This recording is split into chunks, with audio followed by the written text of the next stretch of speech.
જેતપુરમાં ગેરકાયદેસર ફટાકડાનું એક કારખાનું ઝડપાયું છે, જેમાં પોલીસે કારખાના માલિક સહિત 4 શખ્સોને ઝડપી લઈ અને કાયદેસરની કાર્યવાહી હાથ ધરી છે।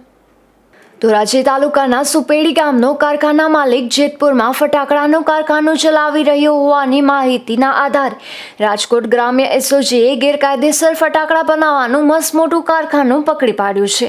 જેતપુરના નવાગઢ વિસ્તારમાં બળદેવધારમાં શિવાલય વેરહાઉસમાં મહાદેવ ઇન્ડસ્ટ્રી નામના ગોડાઉનમાં આ કારસ્તાન ચાલતું હતું।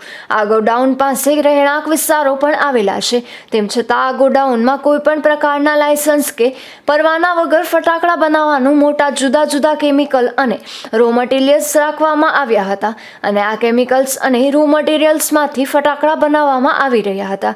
ત્યારે પોલીસે દરોડો પાડી અને સાહિલ મુકેશભાઈ રામોલિયા, શ્યામુ હાકીમસિંહ કુશવાહ, દેવેન્દ્ર અરવિંદભાઈ માથુર અને કારખાના માલિક જિગ્નેશભાઈ પરસોત્તમભાઈ વિરમગામાની ધરપકડ કરી હતી। Bureau report, Gujarat news, Porbandar.